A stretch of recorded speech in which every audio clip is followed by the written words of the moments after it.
توحید کے مدبانوں شمع رسالت کے پروانوں، میرے بزرگوں، دوستوں، عزیز بچوں، السلام علیکم ورحمۃ اللہ وبرکاتہ۔ الحمد للہ نحمدہ ونستعینہ ونستغفرہ ونؤمن بہ ونتوکل علیہ ونعوذ باللہ من شرور انفسنا ومن سیئات اعمالنا، من یہدہ اللہ فلا مضل لہ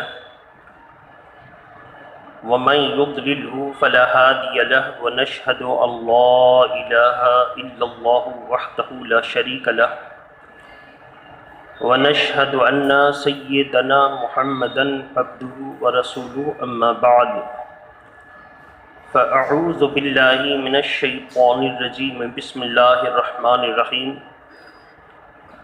یا ایہا الذین آمنوا اتقوا اللہ وکونوا مع الصادقین، صدق اللہ العلی العظیم۔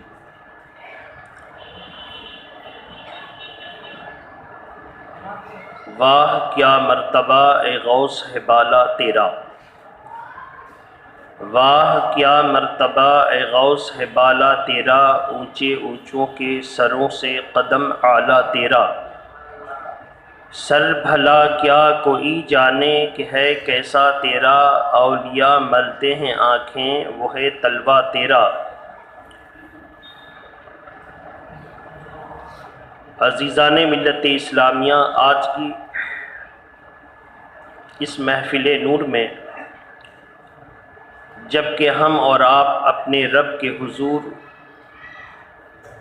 اپنی نماز کا تحفہ پیش کرنے کے لیے حاضر ہیں، اسلاف کے طریقے پر چلتے ہوئے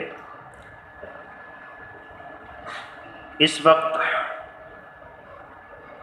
جو گفتگو میں نے کی ہے وہ یہ ہے کہ آج ربیع الآخر یعنی 11ویں شریف کی 4 تاریخ ہے، اور انشاءاللہ آئندہ جمعہ کو 11ویں تاریخ ہوگی، اور ہم اور آپ سرکار غوث اعظم کی بارگاہ میں خراج عقیدت پیش کریں گے۔ ویسے تو سرکار غوث اعظم کی وہ ہستی ہے کہ جن کے بارے میں اللہ کے پیارے نبی صلی اللہ تعالی علیہ وسلم نے پہلے ہی تعارفی طور پہ پیش کر دیا کہ ایسی شخصیتوں کا جانا بھی مبارک اور ایسی شخصیتوں کا دنیا میں تشریف لانا بھی مبارک۔ اور قرآن مجید میں حضرت عیسیٰ علیہ السلام اور حضرت زکریا اور ادریس علیہ السلام کا واقعہ آ گیا کہ انہوں نے فرما دیا وَسَلَامٌ عَلَيْهَا يَوْمَ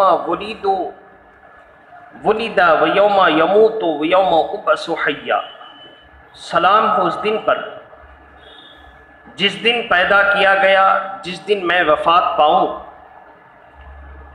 اس سے ثابت ہوا کہ اللہ کے نیک بندوں کا جس دن ورود مسعود ہوتا ہے وہ دن بھی مبارک ہے، اور جس دن وہ اس دنیا سے تشریف لے جاتے ہیں اس دن میں بھی سلامتی ہوتی ہے۔ سرکار غوث اعظم رضی اللہ تعالی عنہ کی سیرت مبارکہ کے چند گوشے ہم اس طرف سے اٹھائیں گے کہ ہم سبوں کو ان کے زندگی سے کچھ عمل کا جذبہ ہو، اور ایسا جذبہ ہو کہ سرکار غوث اعظم نے اسلام کو وہ طور و طریقہ عطا فرمایا کہ بہت ساری سنتیں مردہ ہو چکی تھیں، سرکار غوث اعظم نے تنے تنہا ان سنتوں کو زندہ فرما کر اپنے مریدین اور اپنے شاگردوں کو اس طرح تربیت کی کہ آج تک ہم اور آپ ان کی یادیں اپنی سینے میں بسا کر عمل کرتے ہیں۔ محبت کے ساتھ درود شریف پڑھیں۔ اللہم صلی علی سیدنا شفینا حبیبنا مولانا محمد وعلی آلہ واصحابہ وبارک وسلم صلاۃ و سلام علیکہ یا رسول اللہ صلی اللہ علیہ وسلم۔ سب سے پہلے اس ذہن کو اس طرف مائل کر دیا جائے کہ بغیر علم کے کوئی ولی ہو نہیں سکتا، بغیر علم کے کوئی ولی ہو نہیں سکتا۔ سرکار غوث اعظم جس خاندان میں پیدا ہوئے تھے، پورا گھرانہ ولی، ان کی پھوپھی جان کی کرامت بھی آپ کو ظاہر ہے آپ پر، کہ بارش نہیں ہو رہی تھی، لوگ پریشان حال ہو کر کے پھوپھی جان کے در اقدس پر حاضری دی۔ لوگوں نے کہا کہ خلق خدا پریشان ہے، آپ دعا فرما دیں۔ انہوں نے پردوں سے مسلمانوں کی پریشانی کو سنا، اپنے صحن میں گئیں، جھاڑو لگایا اور وضو کیا، 2 رکعت نماز آ کے پڑھ کے دعا کرتی ہے، مولا میں نے جھاڑو لگا دیا ہے، اب ان گرد و غبار کو تو ابر بارہ سے دبا دے اور بارش رحمت عطا فرما۔ ابھی لوگ دعا کی درخواست کر کر کے چلے ہی تھے کہ اچانک بادل اٹھتا ہے اور جھماجھم بارش ہوتی ہے، اور لوگ یہ کہہ کر اٹھتے ہیں کہ جس کے گھرانے کی عورت کا یہ عالم ہے، مردوں کا عالم کیا ہوگا۔ تو سرکار غوث اعظم جس گھرانے میں پیدا ہوئے تھے، ذہن تو یہ کہہ رہا ہے کہ بس سینے سے سینے کو سٹا دیا جاتا، ایک ساعت میں چند لمحے میں وہ اللہ کے ولی بن جاتے، لیکن ایسا نہیں ہوا۔ ہوا یہ کہ سرکار غوث اعظم نے قرآن اور ابتدائی تعلیمات اپنے گھر سے حاصل کیا۔ ان کے والد تو انتقال کر چکے، والدہ تھیں، کہا کہ بیٹا اب اپنے باپ دادے کی وراثت کھیتی باڑی کو اپنا لو، تاکہ زندگی کا یہی ذریعہ ہے، قوت لا یموت حاصل کرنے کا یہی ایک وسیلہ ہے۔ بیل اور ہل کو لے کر کے کھیت کی طرف چلے، بیل نے جانے سے انکار کیا۔ عموماً بیلوں کو عادت ہوتی ہے، سست ہوتے ہیں تو کسان جو ہے ان کی دم پکڑتا ہے، اور جیسے دم پکڑتا ہے وہ تیزی سے بھاگتے ہیں۔ جانوروں کی دم بھی پکڑنے میں اعتدال کرنا چاہیے، اتنا زیادہ تکلیف نہ پہنچا دے کہ جانور کو کوئی گزن پہنچ جائے، بس ایسے سہل انداز میں اشارہ کرے کہ جانور کو تکلیف بھی نہ پہنچے اور کام بھی ہو جائے۔ قصاب لوگ بہت بری طرح سے جانور کو گھسیٹتے ہیں، ادھر کرتے ہیں ادھر کرتے ہیں، یہ سب جرم اور گناہ ہے، کل قیامت کے دن اس کا بھی حساب دینا ہوگا۔ بہرحال جیسے ہی دم پکڑی، بیل نے بزبان فصیح عربی جملے میں کہا تھا، یا عبد القادر لہذا خلقتا، ماں لہذا خلقتا، اے عبد القادر کیا تو اسی کے لیے پیدا کیا گیا ہے؟ نہیں، تو اس کے لیے نہیں پیدا کیا گیا ہے۔ جیسے یہ آواز سنی تو سرکار غوث اعظم بے چین ہو کر کے کہ بیل مجھ کو تانا دیتا ہے، اشرف المخلوقات کو یہ بیل، میں اس کام کے لیے نہیں پیدا ہوا۔ وہاں سے آئے، اپنے مکان پہ آئے تو گھبراہٹ میں چھت پہ چڑھ گئے۔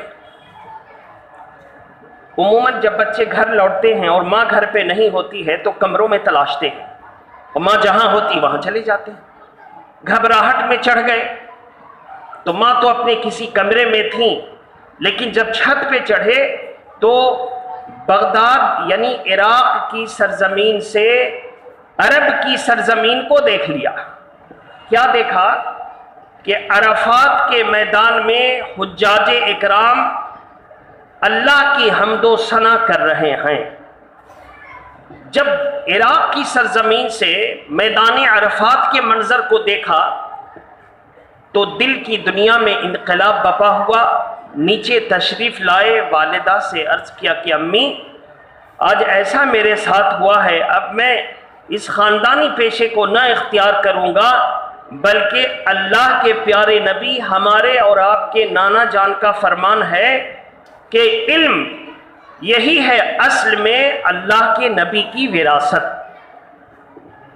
علم، یہ وراثت میری جو ہے کھیتی باڑی نہیں ہے، یہ تو کوئی بھی کر سکتا ہے، اصل وراثت ہے علم، تو اپنے نانا کی میں وراثت حاصل کرنا چاہتا ہوں۔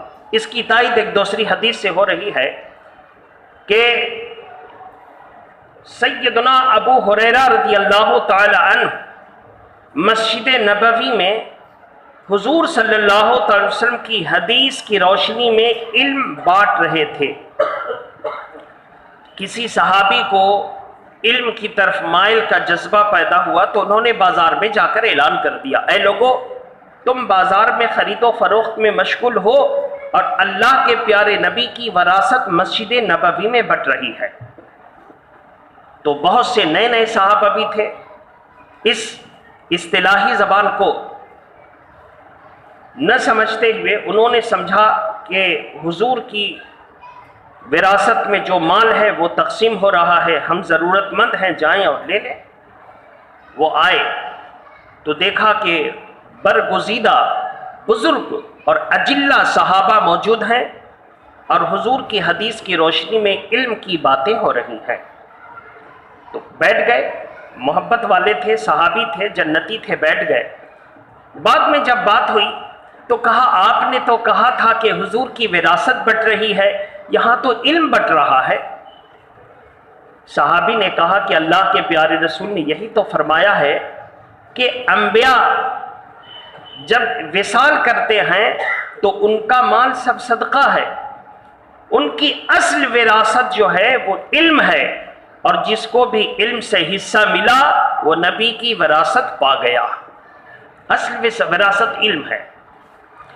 تو سرکار غوث اعظم نے جب یہ خواہش ظاہر کی تو ان کی والدہ نے عبد القادر جیلانی کے حصے کے 40 دینار ان کی صدری میں سل دیے، اور سرکار غوث اعظم کے بھائی حضرت عبداللہ کے حصے کے 40 دینار محفوظ رکھ دیے۔ سرکار غوث اعظم کو سل کر کے تنبیہ فرما دی، نصیحت کر دی کہ بیٹا خواہ کیسے بھی حالات بنے لیکن جھوٹ مت بولنا۔ امی نے ان سے وعدہ لیا، وعدہ کر کے چلے۔ راستے میں 60 ڈاکوؤں کے قافلے نے حملہ کیا۔ حملہ آور ڈاکوؤں کے خوف سے سب لوگوں نے اپنا مال دے دیا۔ سرکار غوث اعظم کی بارگاہ میں بھی چند ڈاکو آئے، کہا اے بچے کیا تیرے پاس بھی مال ہے؟ سرکار عبد القادر جیلانی کہتے ہیں صاف گوئی کے ساتھ، ہاں میرے پاس بھی مال ہے۔ کہا کہاں ہے؟ کہا میری زنبیل، میری صدری میں سلے ہوئے ہیں۔ سرکار غوث اعظم کی صاف گوئی سے کہ ایک بچہ اس طرح کہہ رہا، شاید مذاق کر رہا ہوگا، چلے گئے۔ اس قافلے کا سردار تھا عبداللہ بدوی، اس تک بات پہنچی، کہا مجھے بنفس نفیس لے چلو میں دیکھوں۔ وہ آیا، اس سے بھی صاف گوئی سے بات کی، اس نے کپڑے نکلوائے تو کپڑے میں سکے سلے ہوئے ہیں یہ تو پتہ چل رہا ہے، مگر وہ ہیں کس طرف سے، کھولا کیسے جائے یہ نہیں سمجھ میں آتا۔ بڑے قرینے سے والدہ نے اس کو چھپایا تھا کپڑوں کی مار پیچ سے۔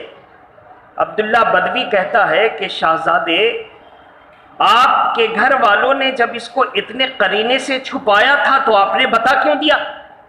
اور اگر اتنی آسانی سے بتانا تھا تو اتنا اہتمام سے چھپانے کی ضرورت؟ سرکار غوث اعظم نے صاف گوئی سے بیان کر دیا کہ چلتے وقت میری والدہ نے مجھ سے وعدہ لیا تھا، نصیحت کیا تھا، خواہ کیسے بھی حالات بنے جھوٹ نہیں بولنا۔ میں اپنی والدہ کے وعدے کو نہیں توڑ سکتا، میں ان کی نصیحت کو فراموش نہیں کر سکتا۔ اتنا کا سننا تھا عبداللہ بدوی کی آنکھ سے آنسو۔ اس نے کہا تم کتنے خوش نصیب ہو کہ تم نے اپنی ماں کے وعدے کو فراموش نہیں کیا، اور میں نے اپنے رب سے جو وعدہ کیا تھا میں اس کو فراموش کرتا ہوا آیا ہوں۔ اب آپ ہاتھ بڑھائیے میں توبہ کرتا ہوں۔ اپنے سارے غلاموں کو انہوں نے آزاد کر دیے۔ کہا جس کو جہاں چاہے من میں آئے چلا جائے۔ کہا نہیں سرکار، برائی میں آپ میرے سردار تھے تو نیکی میں آپ ہی میرے سردار ہوں گے۔ سب نے توبہ کر لیا۔ سرکار غوث اعظم اپنے اقوال میں فرماتے ہیں، جس کو تفریح الخاطر کتاب نے بھی نقل کیا ہے اور بہجت الاسرار میں بھی یہ واقعہ موجود ہے، فرمایا کہ میرے ہاتھ پہ سب سے پہلے جب میں نے علم کے حصول کے لیے سفر کیا تو یہ ڈاکوؤں کا قافلہ ایمان لایا۔ سرکار غوث اعظم جب بغداد کی سرزمین پر پہنچے تو بغداد کی سرزمین پر پہنچنے سے پہلے سرکار غوث اعظم خانقاہ کا پتہ کیا تو پتہ چلا حضرت حماد ابن مسلم دباس کی خانقاہ اس پورے علاقے میں سب سے بڑی خانقاہ ہے، اور کثیر تعداد میں یہاں طلباء موجود ہیں جو علم دین حاصل کر رہے ہیں۔ جب ان کی بارگاہ میں پہنچے تو خادم، رات کا وقت تھا، خادم نے دروازے سے چراغ اٹھا لیا اور دروازہ بند کر دیا۔ ہلکی ہلکی بارش ہو رہی تھی اور سرکار غوث اعظم استاذ کی قدر کرتے ہوئے دروازے ہی پر رات گزاری۔ بہت تفصیل ہے اس میں۔ صبح میں جب تہجد کا وقت قریب تھا، رات کا آخری حصہ تھا، دروازہ کھلا، شیخ نے بھی تہجد کی نماز پڑھی۔ اجازت دے کر سرکار غوث اعظم اندر گئے، تہجد کی نماز پڑھی۔ فجر کی نماز کے لیے جب شیخ مسجد کی طرف جا رہے ہیں، سرکار غوث اعظم بھی مسجد کی طرف گئے۔ پھر وہاں سے واپسی ہوئی، پوچھا کیسے آنا ہوا؟ پیشانی پر چمکتی ہوئی جب تقدیر دیکھی، سمجھ گئے کہ یہ اللہ کا کوئی نیک بندہ ہے۔ لیکن سرکار غوث اعظم کو حضرت حماد ابن مسلم نے امتحان دیا، اور امتحان لینے کے بعد وہ امتحان کیا تھا کہ جب کوئی بات پوچھتے تو پوری توجہ سے جواب نہیں سنتے، اور جب سرکار غوث اعظم جواب دیتے تو توجہ دوسری طرف کر دیتے۔ سرکار غوث اعظم کے دل پر احساس ہوتا کہ سوال کرتے ہیں اور میں جواب دیتا ہوں تو توجہ دوسرے طلباء کی طرف کر لیتے ہیں۔ الغرض کہ اس منظر کو دیکھ کر دوسرے طلباء نے بھی شیخ عبد القادر جیلانی کو ستانا شروع کر دیا۔ نیا طالب علم ہے، ستانا شروع کر دیا۔ سرکار غوث اعظم کے استاذ حماد ابن مسلم کی نگاہ پڑ گئی۔ انہوں نے فرمایا تم سمجھتے ہو کہ میں اس کو کسی اور مقصد کے تحت ایسا کرتا ہوں؟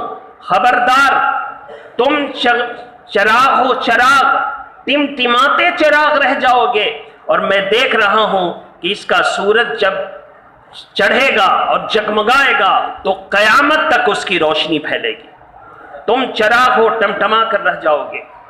اب اس دن سے سب لوگوں نے سرکار غوث اعظم کی فضیلت کو سمجھا اور سرکار غوث اعظم کی اہمیت کو سمجھا۔ حماد ابن مسلم ایک مرتبہ مسجد کی طرف چلے جمعہ کی نماز ادا کرنے کے لیے، ایک دریا سے پل عبور کر رہا تھا۔ حماد ابن مسلم کے ساتھ شیخ عبد القادر جیلانی بھی تھے۔ انہوں نے دائیں ہاتھ سے غوث اعظم کو دھکا دیا، وہ دریا میں گر گئے۔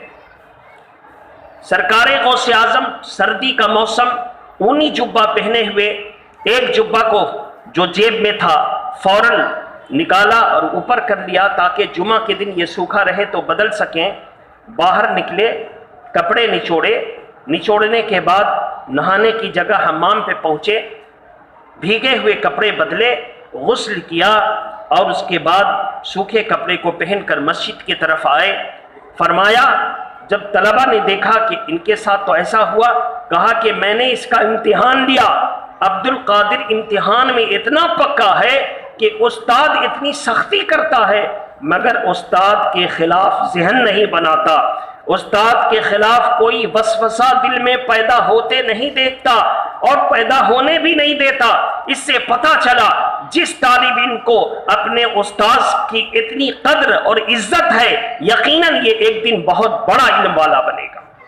سرکار غوث اعظم رضی اللہ تعالی عنہ جس منزل پر فائز ہوئے، پھر اس کے بعد استاذ گرامی کے یہاں سے پتہ چلا، حضرت ابو سعید مخزومی جو علم و عمل کے سنگم بھی ہیں اور علم کے ساتھ ساتھ وہ اللہ کے نیک ولی بھی ہیں، حماد ابن مسلم دباس نے ان کی رہنمائی فرمائی۔ جب تمام علوم دینیہ حاصل کر لیا، اب جب علوم دینیہ حاصل کر لیا تو بچوں کی ایک جماعت نے ایک مقابلہ آرائی کی محفل منعقد کی۔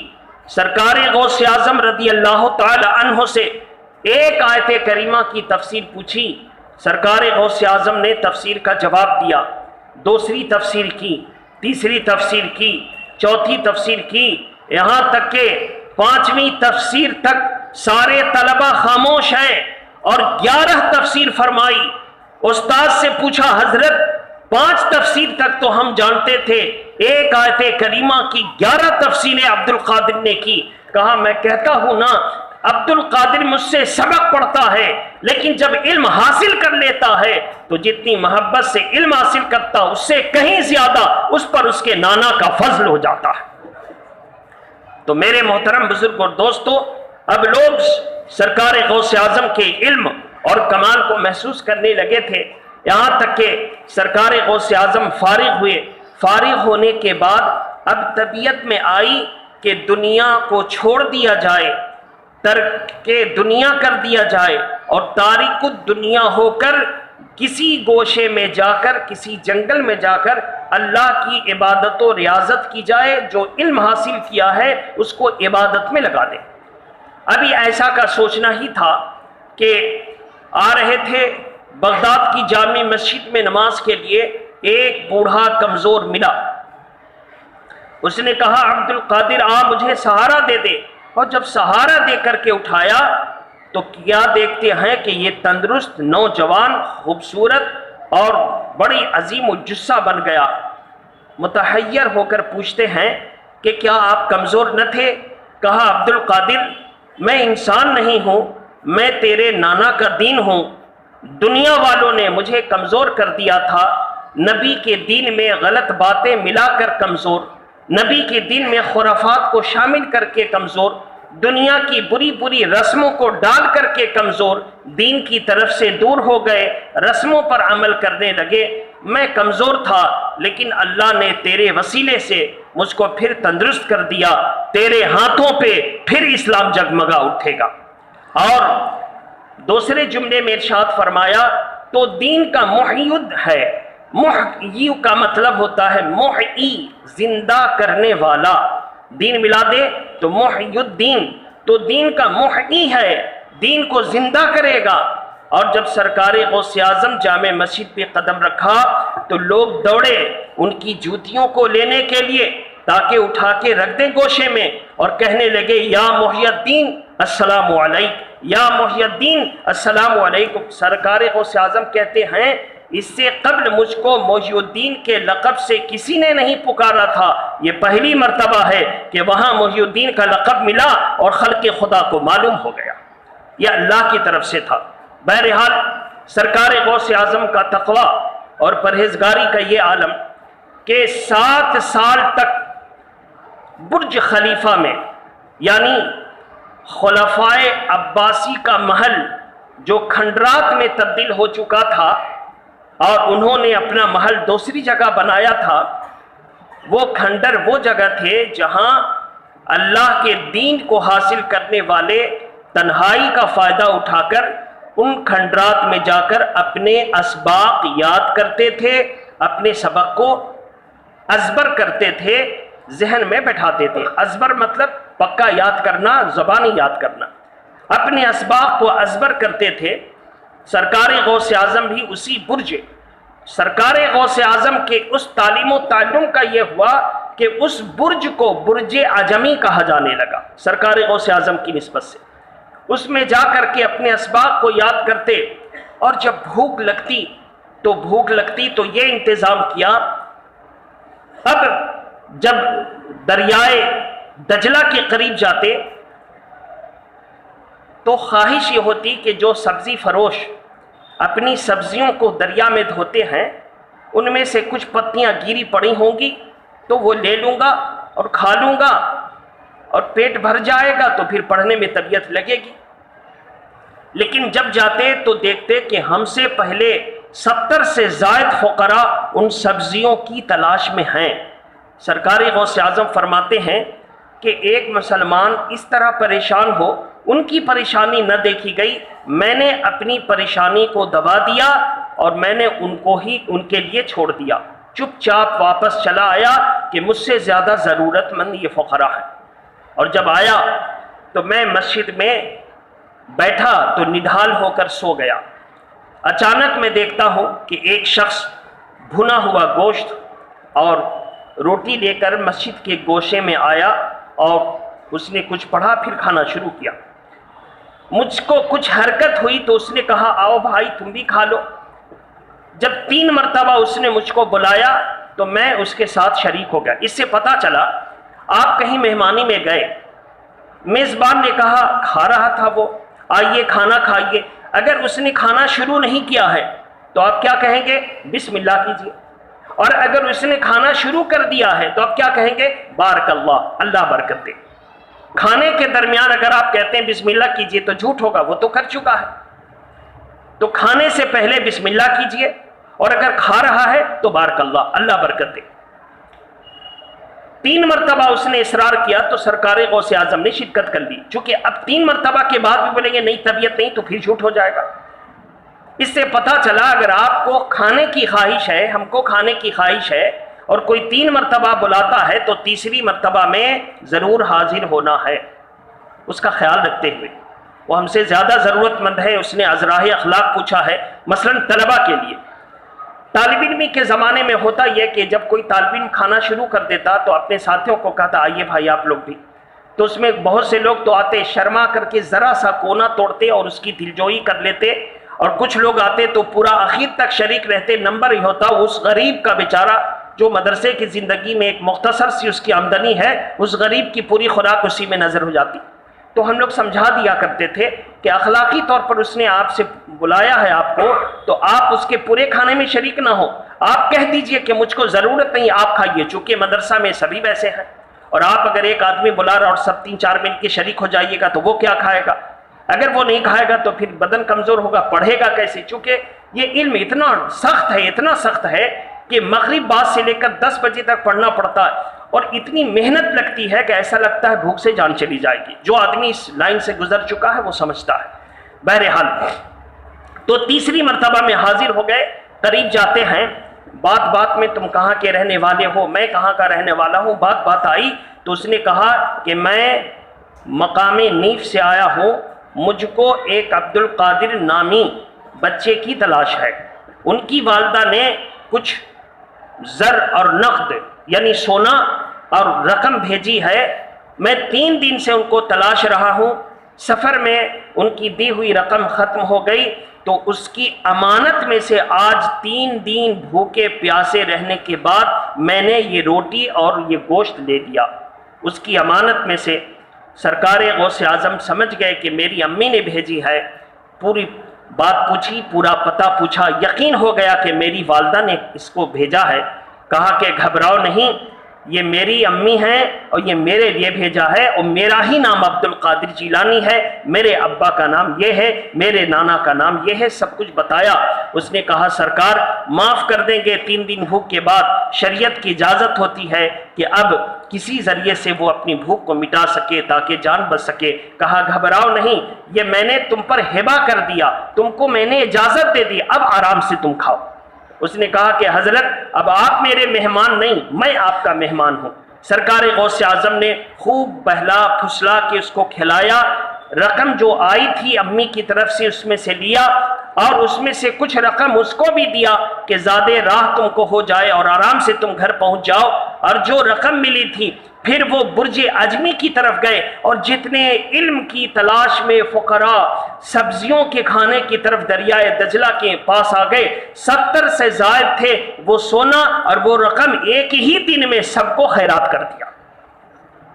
ایک ہی دن میں سب کو خیرات کر دیا.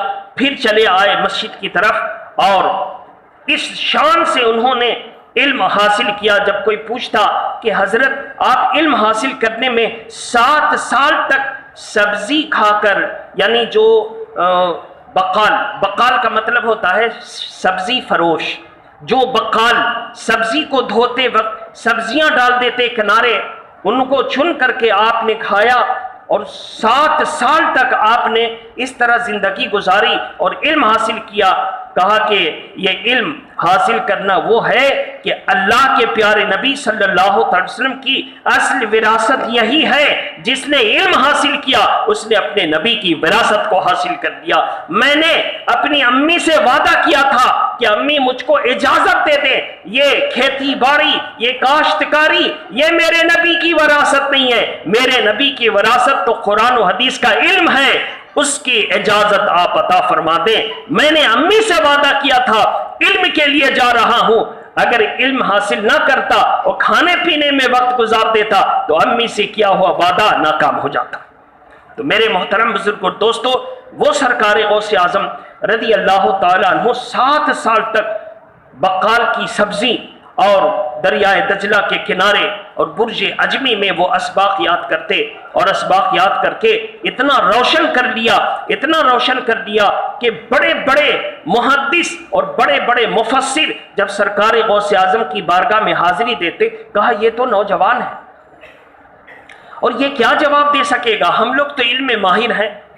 الغرض کے 100 اس قسم کے دنیا دار علم والے حاضر ہوئے اور غوث اعظم کا امتحان لینا چاہا۔ ہر نے اپنے دل میں ایک بات سوچی، میں یہ مسئلہ پوچھوں گا، میں یہ مسئلہ پوچھوں گا، میں یہ مسئلہ پوچھوں گا، دیکھتا ہوں عبد القادر کیا جواب دیتے ہیں۔ جب وہ سب مل کر کے 100 آئے سرکار غوث اعظم کی بارگاہ میں، سرکار غوث اعظم نے ایک ضرب اللہ کی لگائی، سب کے سب بے ہوش ہو گئے۔ پھر اس کے بعد ایک ضرب لگائی، سب 100 عالم ہوش میں آئے۔ سرکار غوث اعظم نے نام بنام، تو فلاں ابن فلاں، اپنے دل میں یہ سوال لے کر آیا، تیرا جواب یہ، تو فلاں ابن فلاں، اپنے دل میں یہ سوال لے کر آیا، تیرا جواب یہ۔ 100 عالم کے سوالات اور 100 کے جوابات دے دیے۔ ان لوگوں نے فوراً توبہ کیا۔ سرکار غوث اعظم نے سب کو اٹھایا، سینے سے لگایا، دل کی تمام قدرتوں اور گندیوں کو دور کر دیا۔ جو علم والے تھے ان کو بافیض علم والا بنا دیا، اور جو ناقص تھے ان کو کامل بنا دیا۔ سرکار غوث اعظم اس وقت سے بہت زیادہ مشہور ہوئے کہ 100 عالم نے امتحان دیا۔ لیکن یہ عجیب بات ہے، سرکار غوث اعظم سے پوچھا گیا، سرکار آپ نے سب کے دل کی بات کیسے جان لی؟ سرکار غوث اعظم فرماتے یہ تو میرا جواب تھا، میرے اندر کوئی صلاحیت نہیں، میں یہ بتانا چاہتا تھا کہ قرآن مجید میں اللہ کے پیارے نبی کو اللہ نے غیب دیا، اس کا ذکر ہے۔ لوگ اگر قیامت کے قریب کچھ ایسے پیدا ہوں گے جو نبی کا علم غیب نہیں مانیں گے تو نبی کے پوتے کا علم غیب مان لیں۔ جب پوتے کا یہ عالم ہے تو نبی کا عالم کیا ہوگا؟ جب پوتے کا یہ عالم ہے تو نبی کا عالم کیا ہوگا؟ الغرض کے اللہ کے جتنے ولی جو کرامات دکھاتے ہیں، اصل میں وہ نبی کا فیض ہوتا ہے، وہ معجزے کا فیض ہوتا ہے۔ نبی کے ہاتھ سے ظاہر ہو تو معجزہ ہے، ولی کے ہاتھ سے ظاہر ہو تو کرامت ہے۔